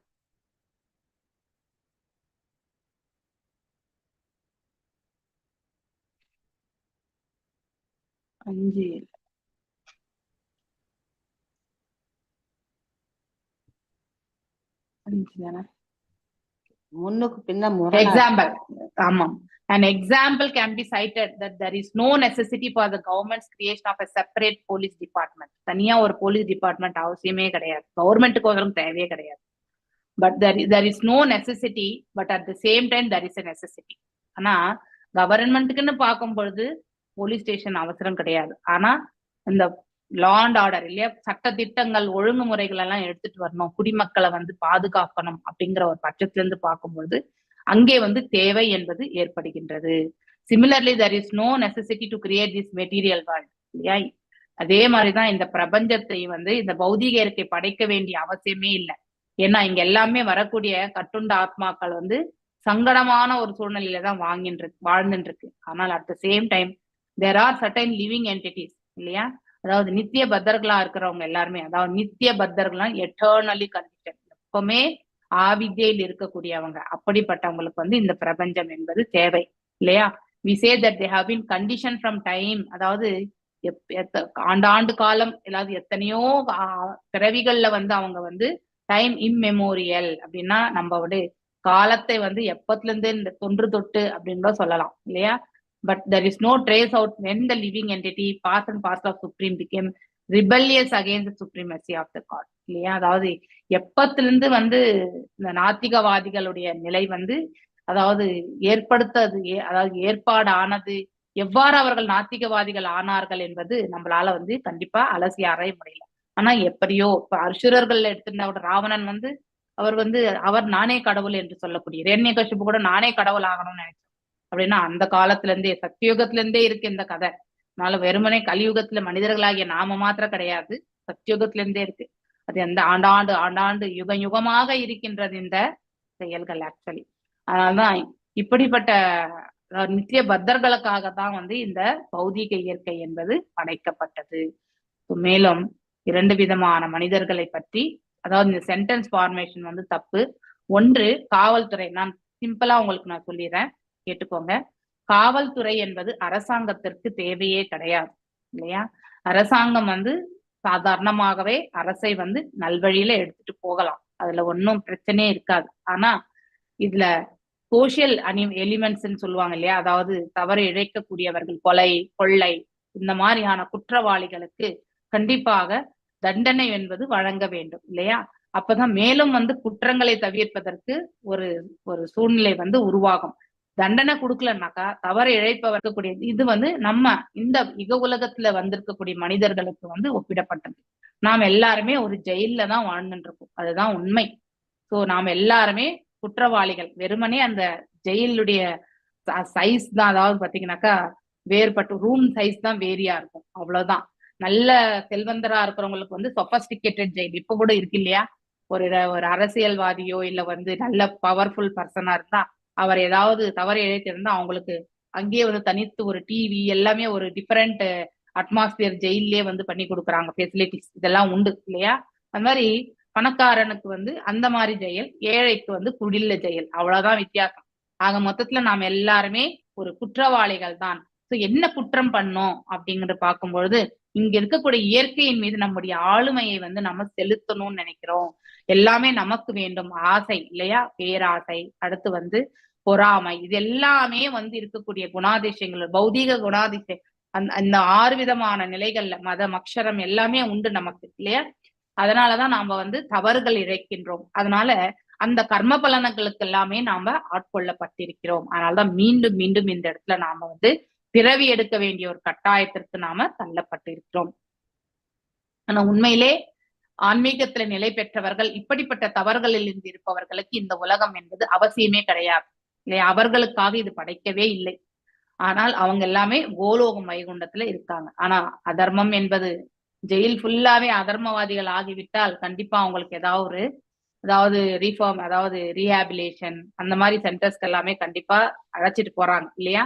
அவங்களுக்கு வந்து மனமாற்றம் ஏற்படுவதற்கான கவுன்சிலிங் இதெல்லாமே செயல்படுத்துகிறார்கள், இதுவும் உண்டு இல்லையா. சோ சில பேர் டிப்ரெஷன்ல இருப்பாங்க, சில பேர் இப்படிப்பட்ட ஒவ்வொரு உயிர் வாழி ஒவ்வொரு நிலை. சில பேருக்கு வந்து அந்த உணவுக்காக வந்து காத்துட்டு இருப்பாங்க அப்படின்னா, அதாவது நம்ம ஆன்மீக உணவை வந்து பருகுவதற்காக காத்து கொண்டிருக்கக்கூடிய ஜீவன்களும் உண்டு. அவங்களுக்கு அந்த ஆப்பர்ச்சுனிட்டி வந்து எந்த சமயத்துல எப்ப வரும்னு தெரியாது. இப்ப நமக்கெல்லாம் கொரோனா மூலியமா வந்துச்சு இல்லையா. அதனால நாம எல்லாம் இப்ப வந்து இந்த ஆன்மீக தளத்துல வந்து உட்கார்ந்து பேசிட்டு இருக்கோம். இந்த கொரோனா வரலன்னா கண்டிப்பா நாம இந்த ஆன்மீக தளத்துல வந்து இப்படி உட்கார்ந்து இருப்போமான்னு நமக்கு தெரியாது. பகவான் வேற ஏதாவது ஏற்பாடு கூட செய்திருக்கலாம், நமக்கு தெரியாது இல்லையா. வாய்ப்பும் கிடைச்சிருக்கலாம், கிடைக்காமலும் போயிருக்கலாம். சோ இதுதான் வந்து இயற்கையினுடைய சட்டம். சோ எது வரைக்கும் நமக்கு பௌதிகத்தின் மீது ஈடுபாடு இருக்கோ கண்டிப்பா நம்ம ஜெயில் வாசம் வந்து ஆயுள் தண்டனை கைதி மாதிரி திரும்பி திரும்பி வந்துட்டே இருக்க வேண்டியதுதான் இல்லையா? ஆனா அதே வந்து நம்ம ஒரு ஆன்மீகத்துல போகும்பொழுது ஜெயில இருந்து எப்படி விடுதலை ஆகி நம்ம வந்து வெளியே வரமோ அது மாதிரி இந்த இடத்துல இருந்து கட்டுண்ட நிலையில இருந்து விடுதலை ஆகி நாம பகவானுடைய திருநாட்டை போய் சேருகின்றோம். இதுதான் அந்த ஓமை. நித்திய பத்தம் என்பது நித்திய என்றால் எப்பொழுதுமே, பத்தா என்றால் வந்து மூடர்களாக இருக்கக்கூடிய தன்மை என்று அறியப்படும் குறிப்பிட்ட உயிரினங்களும் உள்ளன. நினைவு கெட்டாத காலத்திலிருந்தே தொன்று தொட்டு நமக்கு எந்த காலத்திலும் தெரியாது. அவை எல்லாமே கட்டுப்படுத்தப்படும். இது ஆல் கண்டிஷனல் சோல்ஸ் தான். ஏனென்றால் பகவானின் அங்கமான உயிரினம் எப்பொழுதும் பகவானின் ஆட்சிக்கு எதிரானது என்று ஒருவராலும் துப்பு துலக்க முடியாது என்பது நாம் கூறுகின்றோம். அப்படின்னா அவங்க நாத்திகவாதிகளாக ஆகியிருப்பார்கள். they will not accept the supreme as the god. பகவான் இருக்கின்றார் அப்படின்னு வந்து கடவுள் ஒருத்தர் இருக்கார், நம்மள எல்லாம் ரட்சிக்கிறது அவர் தான், நாம் எல்லாம் அவருடைய பின்ன பகுதிகள், இப்படி எல்லாம் ஏற்றுக்கொள்ளக்கூடிய அந்த தத்துவங்களை எல்லாமே வேத சாஸ்திரங்கள் பிரகாரம் எடுத்துரைத்ததை வந்து அந்த நாத்திகவாதிகள் கண்டிப்பாக ஏற்றுக்கொள்ள மாட்டார்கள். அவங்கதான் நித்திய பத்தர்கள் என்று சொல்லப்பட்டிருக்கு. 2 விதமான மனிதர்கள் உள்ளன என்பது உண்மை. பகவானின் சட்டங்களுக்கு கீழ்ப்படிபவர்கள் பக்தர்கள், கீழ்ப்படியாதவர்கள் தான் நாத்திகவாதிகள் இருப்பதை மற்றும் பகவான் இருப்பதை ஏற்றுக்கொள்ளாத தங்க சொந்த சட்டங்களை படைக்க விரும்பும் நாத்திகர்கள் அல்லது உலகாயுதவாதிகள் கூட சில சமயத்துல அப்படிதான். நாத்திகவாதிகள் சுத்தமாவே கடவுளை ஏற்றுக்க மாட்டாங்க. ஆனா அந்த சகாம கர்மயோகத்துல இருக்கிறவங்க அவங்க செய்யக்கூடிய செயல்களுடைய பலன்களை அனுபவிக்கிறதுக்காக அவர்கள் வந்து செயல்படுவார்கள். மேலும் எல்லோரும் சொந்த மத வழியை வந்து படைக்க முடியும் என்பது, நாமளே சுயமா ஒரு ப்ராசஸ ஃபாலோ பண்ண முடியும் இல்லையா? அது தவறு. சோ வேத சாஸ்திரங்கள்ல என்ன எடுத்துரைக்கப்பட்டிருக்கிறதோ அதை தான் நம்ம வந்து பரிபாலிக்கணும். அதை எடுத்துட்டு நம்முடைய சுய மனசுல என்னென்ன வருதோ அதெல்லாம் நம்ம கண்டிப்பா பரிபாலிக்க கூடாது. அது தவறு. 2 பிரிவினரின் இருப்பின் தொடக்கத்தை துப்பு துலக்குவதின்றி பகவானின் சட்டங்களுக்கு எதிரான சில உயிரினங்கள் புரட்சி செய்தன என்பதை நாம் மெய்யென ஏற்றுக்கொள்ளலாம். அதாவது இந்த 2 பிரிவினர்களும், அதாவது நாத்திகவாதிகளும் உலகாயுதவாதிகளும் இல்லையா, 2 பேருமே வந்து அவர்களுடைய விருப்பின், அதாவது இருப்பு என்பது அவங்களுடைய பாவ புண்ணியங்கள் இல்லையா, எங்க வந்து தொடங்கி இருக்கின்றது நம்ம கண்டிப்பா துப்பு துலக்குனா கூட கண்டிப்பா கிடைக்காது. நம்ம எத்தனை ஜென்மங்கள் மனிதர்களாக வந்திருக்கிறோம் என்பதும் நம்மளுக்கு கண்டிப்பா தெரியாது. ஆனால் ஒரு அஜ்ஞான சுக்கிருத்தி இருந்தா நம்ம இந்த ஆயுதத்திற்கு வந்து மடைமாற்றிக் கொள்வது என்பது கண்டிப்பாக நிகழக்கூடிய ஒன்றுதான். சோ பகவானின் சட்டத்திங்களுக்கு எதிரான சில உயிரினங்கள் புரட்சி செய்தன என்பதை நாம மெய்யென ஏற்றுக்கொள்ளலாம். எஸ், நாத்திகவாதிகள் இன்றைக்கு கூட உண்டு இல்லையா? சோ இதெல்லாம் நம்ம கண்டிப்பா தெரிஞ்சிருக்கோம் இல்லையா? சோ அது மாதிரி நாத்திகவாதிகள், நாம் உயிரினங்கள் கட்டுப்படுத்தப்பட்ட ஆன்மாக்கள் என்று அழைக்கப்படுகிறோம். நாம் எப்பொழுதுமே கட்டுண்ட நிலையில தான் இருக்கும். எது வரைக்கும் ஆத்ம ஞானத்தை புரிந்து கொள்ளவில்லையோ, பகவான் ஒருத்தர் இருக்கின்றார் என்பதை வந்து உணர முடியவில்லையோ, அது வரைக்கும் நாம அஞ்ஞானத்தில் தான் வந்து உழன்று கொண்டிருப்போம். மேலும் மேலும் இந்த பிரபஞ்சத்தில் மீண்டும் வருவதற்கான ஒரு மார்க்கத்தை மட்டுமே நாம ஏற்படுத்துவோம். மேலும் அந்த உயிரினங்கள் கட்டுப்படுத்தப்பட்ட ஆன்மாக்கள் என்று அழைக்கப்படுகின்றன. ஏனென்றால் அவை ஜட உலக இயற்கையின் 3 குணங்களால், சத்துவமும் கட்டுண்ட நிலைதான். ஏன்னா சந்தோஷத்தை எதிர்பார்ப்பு செய்வதால் சோ அவங்க அட்லீஸ்ட் அந்த எதிர்பார்ப்பை விட்டு மீண்டும் வந்து தன்னுடைய நிலையை அபிவிருத்தி செய்து கொள்ளும் பொழுதுதான் அவங்க சுத்த சத்துவ நிலைக்கு செல்கிறார்கள். எது வரைக்கும் அவங்க சுத்த சத்துவ நிலைக்கு பிரயத்தனிக்கவில்லையோ அவர்கள் எப்பொழுதுமே சத்துவத்துலதான் இருக்காங்க அப்படிங்கிறதையும் நாம புரிஞ்சுக்கணும். தேவர்கள் எல்லாமே சத்துவ குணத்தை சேர்ந்தவர்கள் தான். அதனால் குணைர் விசித்திரக என்று சொல்லப்பட்டிருக்கு. ஏன்னா நம்ம 3 குணங்களால வந்து கட்டுப்படுத்தப்படுகின்றோம். நமது செயல்பாடுகளும் சில சமயத்துல வந்து ரொம்பவுமே டிஃபரெண்டா தெரியாது. விசித்திரா என்றால் வேறுபட்டு தெரியாது. இந்த உலகில் 84 லட்சம் விதமான உயிர்வாழிகள் வந்து வாழ்கின்றன. ஆத்மாக்களாக அவை எல்லாம் இந்த ஜட உலகிற்கு அப்பாற்பட்ட தத்துவங்களாக இருக்கின்றது. ஏன்னா ஆத்மா வந்து நித்தியமானது, மிகவும் பழமையானவன் இல்லையா? சோ பகவானிலிருந்து தோன்றியவன், அவன் வந்து ஸ்பிரிச்சுவல் என்டிட்டி. அதனால்தான் இந்த பௌதிக இயற்கையினுடைய நிலைகளுக்கெல்லாம் அப்பாற்பட்டவன் என்று சொல்லப்படுகின்றது. ஆனா நாம உண்மையான அந்த நிலையை வந்து உணராமல் நாம இந்த போலியான இருக்கக்கூடிய இந்த குணாதிசயங்களுக்கெல்லாம் ஐக்கப்பட்டு மீண்டும் மீண்டும் கட்டுண்ட வாழ்வை ஏற்படுத்தக்கூடிய அத்தகைய செயல்களில் நாம ஈடுபடுகின்றோம். மேலும் அவை ஜட உலக இயற்கையின் 3 குணங்களில் கட்டுப்பாட்டில் உள்ளன இல்லையா? நாம எல்லாருமே வந்து அந்த 3 குணங்கள்ல தான் உழந்துட்டே இருக்கோம்.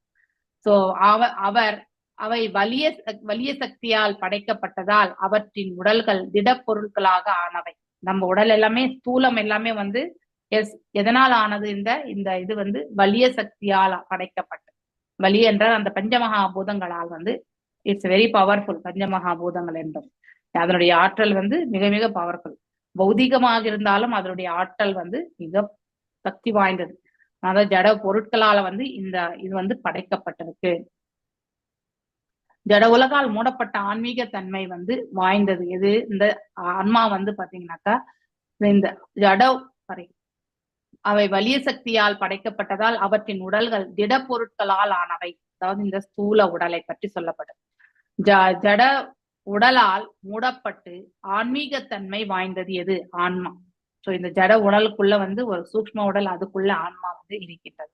அதனால் அவை தங்களின் ஆன்மீக தன்மையை மறந்து விட்டன என்று குறிக்கும் முகையே என்னும் சொல் பயன்படுத்தப்படும். உண்மையிலே ஆத்மா வந்து விடுதலையான நிலையில் இருக்க வேண்டியதுதான் அதனுடைய உண்மையான நிலை.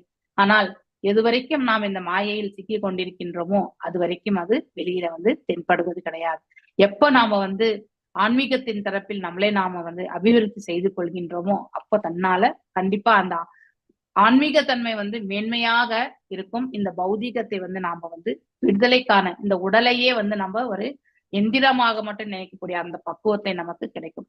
உண்மையிலே நாம் என்ன காரியங்கள் செயலாற்ற வேண்டும் என்பதை எல்லாம் உணரக்கூடிய தன்மைக்கு நம்முடைய ஆன்மா வந்து நம்மளை இட்டு செல்லும். இவந்தோ பௌதீக புலன்களை எல்லாம் நாம் உபயோகப்படுத்தினாலும் பக்குவம் அடைவதற்கும் அதுவும் உதவுகின்றது கண்டிப்பாக. மேலும் இங்கு அவை தங்களின் ஆன்மீக தன்மையை மறந்து விட்டன. மறந்துறதுனால்தான் நம்ம பௌதீகத்துல விழுந்திருக்கோம். எப்ப நம்முடைய ஆன்மீகத்தன்மை ஸ்பிரிச்சுவல் என்டைட்டி அந்த இயற்கையை நாம வந்து வளப்படுத்தி கொள்கின்றோமோ அப்ப கண்டிப்பா நாம விடுதலைக்கான மார்க்கத்துல சென்று கொண்டிருக்கின்றோம் என்ற பொருள். சோ ரெண்டுமே, ஒண்ணு கட்டுண்ட, இன்னொன்னு வந்து விடுதலை. இதை நாம கண்டிப்பா தெரிஞ்சுக்கணும். அகநிலை தனித்தன்மையில் மறதி கட்டுப்படுத்தப்பட்ட ஜட இயற்கையின் சக்தியால் மூடப்படும் பொருளான ஜீவன்கள் அல்லது ஆத்மாக்களிடம் உள்ளது. அப்படின்னா அகநிலை தன்மையில் மறதி உண்டு நமக்கு இல்லையா?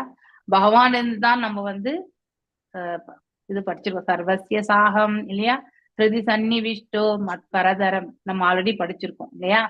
வேதைஷ்ட சர்வேர் அகமேவ வேதி, இது எல்லாமே நம்ம ஆல்ரெடி படிச்சிருக்கோம். அவரிடமிருந்தே நமக்கு ஞாபக சக்தியும் மறதி எல்லாமே வருகின்றது. இதை நாம் உணர்ந்த பிறகு பக்தி தொண்டில நம்மளே நாம வந்து முழுமையாக ஈடுபடுத்தி கொண்டால் அந்த தேவையற்றது எல்லாமே நம்மளை கிட்ட இருந்து தூரமாக விலக ஆரம்பிக்கும். இந்த இடத்துல ஞான கூஹையா சொல் வந்து இங்கு பயன்படுத்தப்பட்டிருக்கு.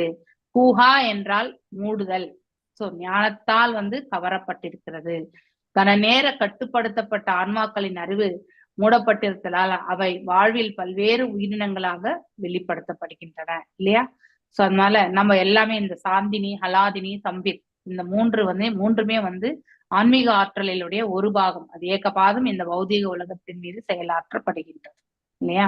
சோ இந்த ஆன்மாவை வந்து மறைத்திருக்கக்கூடிய அந்த கலங்கங்களை எல்லாம் நாம கண்டிப்பாக நீக்க வேண்டும். சோ அந்த ஒரு நிலை வரும்பொழுதுதான் நம்ம வந்து வாசுதேவ நிலை என்று கூட சொல்வோம். இறைவனை உணரக்கூடிய அந்த பக்குவம் என்பது நமக்கு கிடைக்கின்றது. எதுவரைக்கும் நாம விடுதலை அடையவில்லையோ அது வரைக்கும் நம்மளால வந்து தரிசனம் என்பது பெற இயலாது. பகவான் வந்து தோன்றுவதே அவர்கள் பகவானை வந்து எண்ணிக்கொண்டு பக்தி செயல்ல நாம் எவ்வாறு நாம் ஈடுபடுத்திக் கொள்கின்றோமோ அதை கண்டே பகவான் நமக்கு வந்து நம் முன்னாடி வந்து தோன்றுவார் என்பதை நாம கண்டிப்பா முந்தைய பதங்கள்ல கூட நம்ம இதை பத்தி படிச்சிருக்கோம். சோ நிறைய இடங்கள்ல வருது. அதேதான் இந்த இடத்துல மீண்டும் வந்து எடுத்துரைக்கப்படும். கூஹா என்றால் மூடுதல் என்று பொருள். கன நேரம் கட்டுப்படுத்தப்பட்ட ஆன்மாக்களின் அறிவு மூடப்பட்டிருப்பதால் இன்டெலிஜென்ஸ் இஸ் க்ளோஸ்ட் அப்படின்னா புத்தியை நம்ம உபயோகப்படுத்துறது கிடையாது. சோ மூடப்பட்டுள்ளதால் அவை வாழ்வில் பல்வேறு உயிரினங்களாக வெளிப்படுத்தப்படுகின்றன இல்லையா? வெவ்வேறு உயிரினங்களாக நம்ம வந்து 84 லட்சம் விதமான உயிரினங்களாக இந்த பிரபஞ்சத்தில் வந்து இருக்கின்றது. அதுல 4 லட்சம் விதமான மனிதர்களே இருக்கின்றார்கள் என்பதும் நாம படிச்சுட்டே வரும். வாழும் உயிரினங்கள் ஜடசக்தியால் மயக்கப்படுகின்றன. இது ஸ்ரீமத் பாகவதத்தினுடைய கருத்து. முதல் கேண்டம் 7வது அத்தியாயத்துல வந்து சொல்லப்பட்டிருக்கதான் இந்த இடத்துல மேற்கோள் காட்டியிருக்கிறார் பிரபுபாதர். நிலைத்து வாழும் உயிரினங்கள் வேறுபட்ட குணங்களால் மூடப்படுவது கிடையாது. அப்படின்னா நித்தியமாக வாழக்கூடிய அந்த ஆத்ம நிலையில் இருந்து வாழக்கூடியவர்கள் இல்லையா? நித்திய பக்தர்களுக்கு இது கண்டிப்பா புரியாது. ஆனா ஒரு முறை வந்து பக்குவம் அடைந்தவர்கள் இதை வந்து கண்டிப்பா புரிந்து கொள்ளலாம். மேலும் 3 வகையான, அதாவது வண்ணங்கள் வந்து சொல்லப்பட்டிருக்கு இந்த இடத்துல. மூவண்ணம். சிகப்பு வந்து ரஜோகுணத்திற்கும், வெண்மை வந்து சத்துவகுணத்திற்கும், தாமசிக் வந்து நீலமும் வந்து சொல்லப்பட்டிருக்கு. இதெல்லாமே வேதங்களில் குறிக்கப்பட்டிருக்கின்றன என்று சொல்லப்பட்ட ரஜோ சிகப்பு வண்ணம் வந்து எப்பவுமே கிளர்ச்சியை உண்டு பண்ணும் இல்லையா? அதனாலதான் கிரியேஷன். இந்த மாதிரி வெண்மையானது நம்ம மெயின்டைன் பண்றது வந்து கண்டிப்பா சாந்தத்தோட தான் வந்து மெயின்டைன் பண்ணணும் இல்லையா? நீலம் என்பது அஜ்ஞானம். அதனால அந்த அஜ்ஞானத்துக்கு அறியாமைக்குரிய குணாதிசயத்தை வந்து கொடுக்கப்பட்டது. இந்த மாதிரி ரஜோகுணத்தின் பிரதிபலிப்பு சிவப்பு, வெள்ளை சத்வகுணத்தை வந்து பிரதிபலிக்கிறது, நீலம் தமோ குணத்தை வந்து ரெப்ரசன்ட் பண்ணுது இல்லையா? ஜட இயற்கையின் இந்த குணங்கள் ஜடசக்தியை சேர்ந்தவனாகும் இல்லையா? உண்மையிலேயே அந்த அதாவது மெட்டீரியல் எனர்ஜியோட கலந்ததுதான் இது என்பதை நாம புரிந்து கொள்ளணும். அதனால் ஜட இயற்கையின் இந்த வேறுபட்ட குணங்களின் கீழ் வாடும் உயிரினங்கள் பல்வேறுபட்ட ஜட உடல்களை உடையவனாக உள்ளனாம் இல்லையா? நாம கூட ஒவ்வொரு முறையும் புனரப்பி ஜனனம் புனரப்பி மரணம் இல்லையா? பிறந்துட்டே இருக்கும், வாழ்ந்துட்டே இருக்கும், மரணிக்கிறோம், மீண்டும் ஒரு உடலை ஏற்றுக்கொள்கின்றோம். இந்த சக்கரம் வந்து பாத்தீங்கன்னாக்கா சுத்தின்டே தான் இருக்கு இல்லையா? அதனால வெவ்வேறு ஜட உடல்களை நாம் பெறுகின்றோம். நம்முடைய உணர்வுகள் மற்றும் ஆசைகளை கொண்டு நம்முடைய அதாவது இந்த ஒரு செயலை வந்து நாம வந்து செயல்படுத்தக்கூடிய விதத்துல வந்து அதை வெளிப்படுத்த முடியும். நாம் சத்துவத்திலிருந்து செய்யறோமா, இல்ல ரஜோலிருந்து செய்யறோமா, இல்ல வந்து தாமசிக்கிலிருந்து செய்யறோமா என்பது நம்ம கண்டிப்பா வெளிப்படுத்த முடியும். சோ அவை தங்களுடைய ஆன்மீக தனித்தன்மையை மறப்பதால் அப்படின்னா ஆத்மாவுடைய உண்மையான நிலையை மறப்பதால் அவை இந்த ஜட உடல்களை தாமாகவே என்கின்றன. அப்படின்னா பாடிலி ஐடென்டிபிகேஷன், ஆத்மா இருக்கிறதே அவங்களுக்கு தெரியல. இங்கே ஆன்மாவுக்கு நான் என்றால் இங்கு ஜட உடல் என்று பொருள் இல்லையா? அதாவது மெட்டீரியல் நேச்சர்லான இந்த உடல் தான் என்பதை வந்து எடுத்துரைக்கப்பட்டது. எது வரைக்கும் நாம கட்டுப்பட்ட ஆத்மாக்களாக இருக்கிற வரைக்கும். சோ நம்ம விடுதலைக்கான மார்க்கத்துக்கு போகும்பொழுது இந்த ஆத்மா யாரு, உடல் யாரு, இத பத்தி எல்லாம் நம்மளால கண்டிப்பா வந்து உணர முடியும். சோ இது மோகம் அல்லது தடுமாற்றம் எனப்படும். எது வரைக்கும் நாம் இந்த பௌதிக பௌதிக செயல்களில வந்து நாம் ஈடுபட்டிருக்கின்றோமோ அது வரைக்கும் காமம், குரோதம், மோகம், மதம், அக்ஷரம் எல்லாமே நம்ம கிட்ட வந்து கண்டிப்பாக இருக்கும். அதனால நமக்கு என்ன ஏற்படும்? தடுமாற்றம் சில சமயத்துல வந்து ஏற்படும். மேலும் பரமபுருஷ பகவானை விட ஜட இயற்கையின் பாதிப்பால் ஒருபோதும் தாக்கப்படுவதில்லை என்று கதா உபநிஷத்துல வந்து மீண்டும் மீண்டும் வந்து எழுதியிருக்கப்படுகிறது. அப்படின்னா பகவான் ஜட இயற்கையின் பாதிப்பால் அவருக்கும் இந்த ஜட உலகுக்கும் சம்பந்தம் கிடையாது. அதனால அவருக்கு எந்த பாதிப்பும் கிடையாது என்பது இதுவரைக்கும் பகவத்கீதை, பாகவதம் இதுல எல்லாம் தான் நம்ம படிச்சுட்டு வரோம். ஆனா உபநிஷத்துகளிலுமே இருக்கின்றது என்பது ஒரு ரெஃபரன்ஸ் இந்த இடத்துல வந்து சொல்லப்பட்டிருக்கு. அது கதா உபநிஷத் இல்லையா? மாறாக கட்டுப்படுத்தப்பட்ட ஆன்மாக்கள் அல்லது பகவானின் மிக நுண்ணிய அங்கங்கள் வந்து அதாவது நாம் எல்லாருமே ஜட இயற்கையின் பாதிப்பலால் வந்து தாக்கப்படுகின்றோம் இல்லையா? சில சமயம் வந்து நாமளே வந்து வெளிப்படுத்துறோம், சில சமயம் வந்து நம்ம வெளிப்படுத்த வேண்டிய சூழ்நிலைக்கு தள்ளப்படுறோம். இதெல்லாமே வந்து நிகழக்கூடிய ஒன்று. அவை உலகியல் குணங்களுக்கு கட்டுப்பட்டு வேறுபட்ட உடல்களில் வந்து தோன்றுகின்றன இல்லையா? சோ அவங்க தோன்றக்கூடிய விதமே வந்து ஃபார் எக்ஸாம்பிள் ரொம்பவுமே அஜ்ஞானத்துல இருந்தா நமக்கு விலங்கு இனம், இன்னும் மோசமானது வந்து பாத்தீங்கன்னாக்கா மரஞ்செடி கொடிகள், அப்படிப்பட்ட வாழ்க்கையை வந்து நம்ம ஏற்றுக்கொள்ள வேண்டிய நிலைக்கு தள்ளப்படுகின்றோம். பதம் 6 மல்லிகா மாதாஜி இந்த ஒரே ஒரு ஸ்லோகம் மட்டும் வாசிங்க. ஏவம் பிராப்திய ஞானேன கரத்ருத்வம் பிரகிருதே புமான் கர்மசு கிரியமானேஷ குணா ராத்மனி மன்யதே. हरे कृष्णा माताजी। एवं पराभिज्ञानेन कर्तृत्वं प्रकृते पुमान् कर्मसु क्रियमाणेष गुणैरात्मनि मन्यते. ஏவம் இந்த விதத்தில் பிற அபித்யாயேன இனம் காணுதலால் கர்த்திருவம் செயல்களின் நிகழ்வு பரக்கிருதே ஜட இயற்கையின் புமான் வாழும் உயிரினம் கர்ம சுக்ரியா மானேஷு செயல்கள் நிகழ்த்தப்படும் போது உனை 3 குணங்களால் ஆத்மனி தன்னிடம் மன்யதே அவர் கருதுகிறார். தன்னுடைய மறதியினால் தெய்வீகமான உயிரினம் ஜடசக்தியின் பாதிப்பை தன் செயல்களின் களமாக ஏற்றுக்கொள்கிறான்.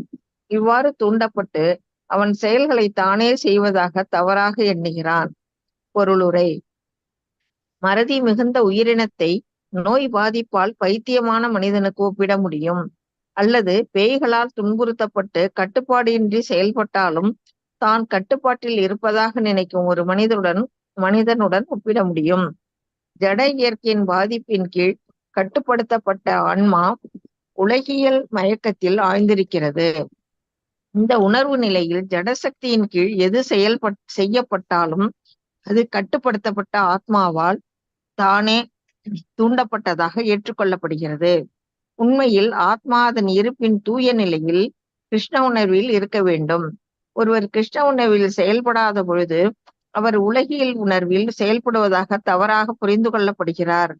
உயிரினத்தின் அடையாளம் உணர்வே ஆதலால் உணர்வு கொல்லப்பட இயலாதது.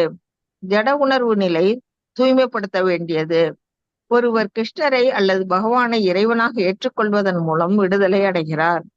உணர்வு நிலையை ஜட உணர்விலிருந்து கிருஷ்ண உணர்வுக்கு மாற்றுவதன் மூலம் வீடுபேறு அடைகிறார். ஹரே கிருஷ்ணா மாதாஜி.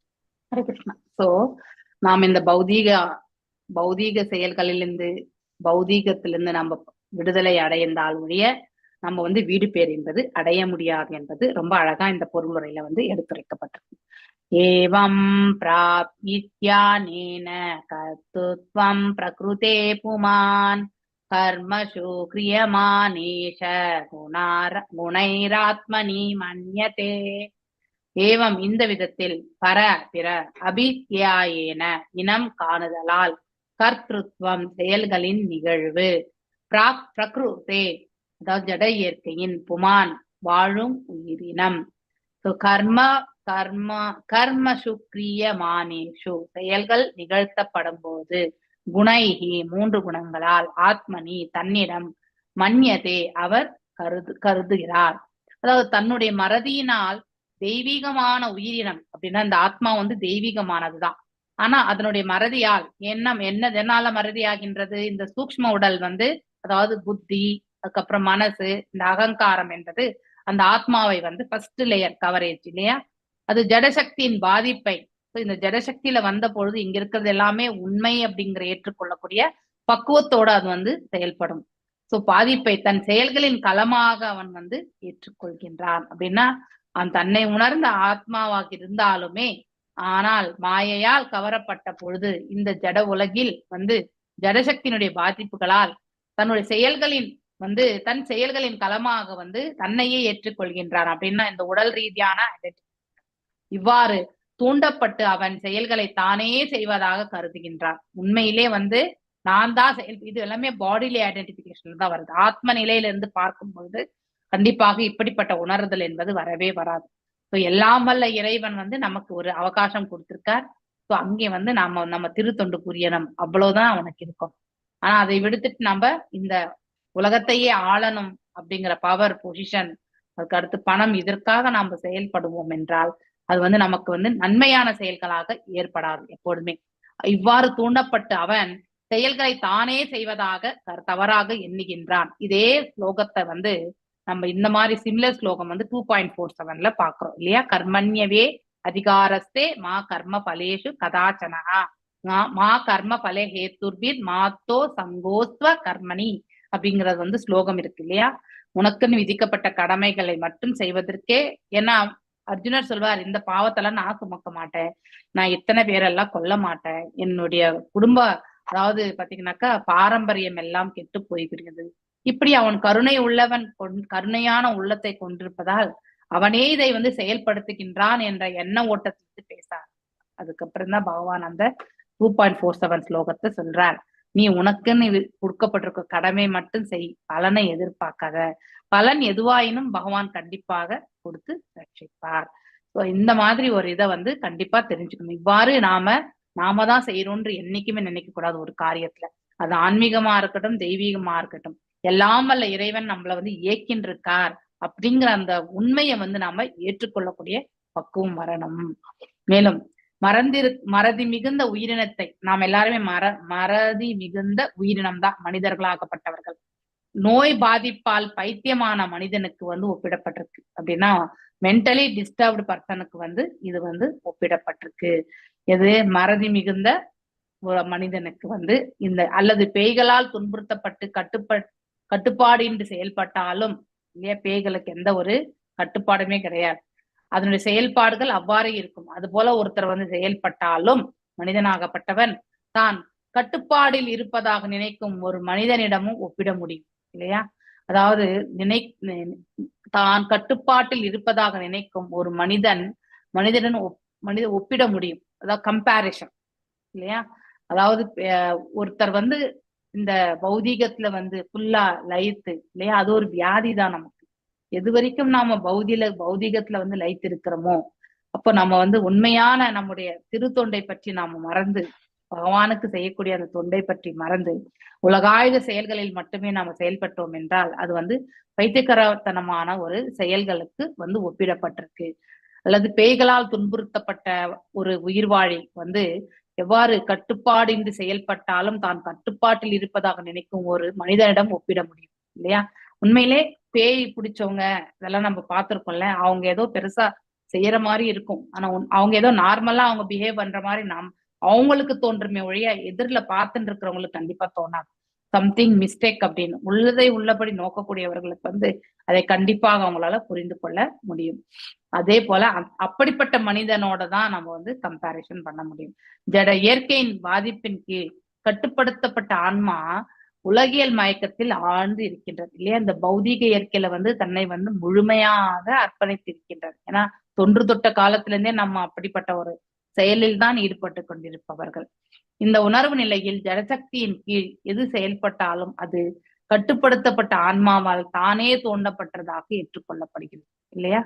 அதாவது நாம இந்த ஜடசக்தியினுடைய உந்துதலால் செய்யக்கூடிய செயல்கள் அனைத்துமே நாம ஒரு கட்டுண்ட நிலையிலிருந்து செய்யக்கூடிய ஒரு செயலாகத்தான் ஏற்றுக்கொள்ள முடியும்.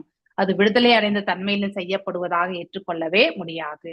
உண்மையில் ஆத்மா அதன் இருப்பின் தூய நிலையில் கிருஷ்ண உணர்வில் இருக்க வேண்டும் இல்லையா? அதாவது கடவுள் உணர்வில் இருக்க வேண்டியதுதான் ஒரு ஆத்மாவுடைய தலையாய கடமை. ஆனா அதை நாம மறந்து விடுகின்றோம். இந்த உலகத்துல இருக்கிறது எல்லாமே நமது அப்படிங்கிற அந்த உணர்வோட தான் நாம் எப்பவுமே செயல்பட்டு கொண்டிருப்பது. ஒருவர் கிருஷ்ண உணர்வில் செயல்படாத பொழுது, அதாவது பக்தி உணர்வில் இல்லாதவர்கள் அவர்கள் உலகியல் உணர்வில் செயல்படுவதாக புரிந்து கொள்ளப்படுகிறார். நாம் ஏதோ ஒரு ஆனா இந்த மடம் ஆகவில்லை என்றால் அந்த மடம் ஏதோ ஒரு மடத்துலதான் நாம் இருப்போம். ஆன்மீக மடமா அல்லது பௌதீக மடமா என்பது, பௌதீகத்துல முழுமையாக லயித்து விட்டால் ஆன்மீகம் பக்கமே நம்ம திரும்ப மாட்டோம், அதை மறந்தே போயிடுவோம். அப்படி ஒன்று இருக்கிறதே மறந்து போயிடும். எப்ப நம்ம ஆன்மீகத்தின் தரப்பில் போகின்றோமோ இந்த பௌதீகத்தை பக்குவமாக செயல்படுத்துறதுக்கு வந்து நமக்கு பக்குவம் கிடைக்கும். இதுதான் ரொம்ப முக்கியம். உலகில் உணர்வில் செயல்படுவதற்காக புரிந்து கொள்ளப்படுகிறார். உயிரினத்தின் அடையாளம் நம்ம எவ்வாறு ஐடென்டிஃபை பண்ற இந்த உடல்ல வந்து ஜீவன் இருக்கு அப்படிங்கறது வந்து எதை வச்சு நம்ம புரிஞ்சுக்கிறோம்? இந்த ஆன்மா குடிக்கொண்டிருக்கின்றதுன்னா அது இயங்கி கொண்டிருக்குன்னா அவனுடைய அதாவது உணர்வினால் தான், உணர்வை கொண்டுதான் வந்து நாம புரிந்து கொள்ள முடியும். அதனால் உணர்வு கொல்லப்பட இயலாது. உணர்வு எப்பவுமே நம்மளால கொல்ல முடியாது. ஆத்மாவை நம்மளால கொல்ல முடியுமா? கண்டிப்பா முடியாது. கொல்ல இயலாது. ஜட உணர்வு நிலை வந்து தூய்மைப்படுத்த வேண்டியது கண்டிப்பா நம்முடைய கடமைதான். அதை வந்து கண்டிப்பா செய்யணும்னு, அதாவது நம்ம மனசுல ஒரு உறுதியை வந்து நம்ம எடுத்துக்கணும். சோ நம்ம கிட்ட இருக்கக்கூடிய கலங்கங்களை எல்லாம் விடுத்து ஆன்மீகத்துல வந்து நம்மள வந்து லயித்து பக்தியின் பரப்புல நாம இட்டு செல்ல வேண்டும். சோ அதற்கு நாம் என்ன செய்யணும்? சமாதி நிலையில வந்து பகவானை எப்பொழுதுமே வந்து பக்தி கொள்ளக்கூடிய அத்தகைய பக்குவத்தை வந்து வரவழைச்சுக்கணும். இதுக்காக நம்ம பிரத்யேகமா டைம் எடுத்துக்கிட்டு இல்லையா அந்த செயல் செய்ய வேண்டியதில்லை. 24 மணி நேரமே அனைத்து செயல்களிலுமே பகவானையே எண்ணிக்கொண்டு செய்யும் பொழுது அது ஆட்டோமேட்டிக்கலி அது ஒரு பில்டின் குவாலிட்டி மாதிரி நமக்கு வந்து ஒன்று. எப்படி கேம் அடிக்ஷன் இருக்கிறவங்க வித்தவுட் கேம் அவங்க சர்வே ஆக முடியாது இல்லையா? ஒரு போதைக்கு அடிமையானவங்க வந்து கண்டிப்பா வந்து விட முடியாது. அப்படி நம்ம பக்திக்கு அதை விட இன்னும் இன்டென்ஸா வந்து நம்ம வந்து நாம இட்டு செல்லணும். அதை விட இன்னும் மோசமா. சோ அப்படி நம்ம பக்தியின் தரப்புல வந்து அவ்வளவு ஸ்ட்ராங்கா இருக்கணும். That is very very important. So ஜட உணர்வு நிலை அவ்வாறு நாம வந்து எடுத்து செல்லும் பொழுது நம்ம இந்த பௌதீக கலங்கங்கள்ல இருந்து நாம வந்து விடுதலை பெறுகின்றோம். ஒருவர் கிருஷ்ணரை அல்லது பகவானை இறைவனாக ஏற்றுக்கொள்வதன் மூலம் விடுதலை அடைகிறார் இல்லையா? ஸோ இல்லாமல்ல இறைவனை வந்து யார் ஒருத்தர் வந்து அதாவது பகவானாக ஏற்றுக்கொள்கிறார்களோ அவர்கள் இந்த பிரபஞ்சத்திலிருந்து விடுதலை அடைகிறார்கள். அப்படிப்பட்ட உணர்வு நிலை வந்து உணர்வு நிலை ஜட உணர்வு இந்த கிருஷ்ண உணர்வு மாற்றுவதன் மூலமே வீடுபேடு அடைகிறார்கள். சோ பௌதீக ஆற்றலிலிருந்து நாம் என்ன பண்ணணும்? பௌதீகத்தின் தரப்பில் இருக்கக்கூடிய நம்ம ஈடுபாடை அதாவது மாற்றி அமைத்து கொள்ள வேண்டும். கிருஷ்ண உணர்வுக்கு வந்து நாம மாற்றி அமைத்துக் கொள்ள வேண்டும். நான் இன்றைக்கு இதோட நிறுத்துறேன். மஞ்ச கல்பதாருபியஷ கிருபா சிந்துபிய ஏவச்ச பதீதனாம் பாவனேபியோ வைஷ்ணவேபியோ நமோ நமः. அனந்த கோட்டி வைஷ்ணவ விருந்த கி ஜெய். நாமச்சாரிய ஹரிதாஸ் தாகூர் கி ஜெய். ஹரே கிருஷ்ணா கிருஷ்ண கிருஷ்ண ஹரே ஹரே, ஹரே ராம் ராம் ராம் ஹரே ஹரே. ஹரே கிருஷ்ண மாதாஜி. ஹரே ஹரே கிருஷ்ணா ஹரே கிருஷ்ணா. கிருஷ்ணா மாதாஜி. ஹரே ஹரே கிருஷ்ணா கிருஷ்ணா. கிருஷ்ணா மாதாஜி, வாழ்க வளமுடன். ஹரே ரொம்ப கிருஷ்ணா மாதாஜி. அருமையா சொன்னீங்க நல்லா மாதாஜி. புரிஞ்சது மாதாஜி. அது கேட்கவே அவ்வளவு இனிமையா இருந்துச்சு. அது ஹரே ததா கிருஷ்ணா. சக்தின்னு ஏதாவது முந்தி ஒண்ணு சொல்லுவீங்க மாதாஜி, நீங்க ததா சக்தி. சதாசக்தி என்பது நாம எவ்வாறு, அதாவது ஆன்மீகத்தை மேன்மையாக எடுத்து சென்றால் அது அதாவது நம்ம ஆன்மீகத்துல போய் நிலை பெறுவோம். இல்ல பௌதிகத்திலேயே இருந்தாக்கா நாம இதே மனித பிறவியோ இல்ல இழிவான பிறவிகளுக்கு தள்ளப்படுவோம். அதனால நம்ம 2 விதமான ஆற்றலிலுமே நம்ம செயல்படுவதால் தான் நாம ததாசக்தியில் இயங்கிக் கொண்டிருக்கின்றோம் என்று பொருள் இல்லையா? ஹரே கிருஷ்ணா. மதில் மேல் பூனை, இந்த பக்கமும் நாம குதிப்போம், அந்த பக்கமும் நம்ம குதிப்போம் இல்லையா? நடுநிலை ஹரே சக்தி கிருஷ்ணா. கிட்ட ஒரு போவோம். பக்கம் ஜன்னல் போட்டுருவோம் மாதாஜி. ஹரே கண்டிப்பா கிருஷ்ணா. பர்மனண்டா செவரே எழுப்பி ஒரு புறம் சவர எழுப்பிடலாம். சரியா? ஹரே கிருஷ்ணா. ஓகே.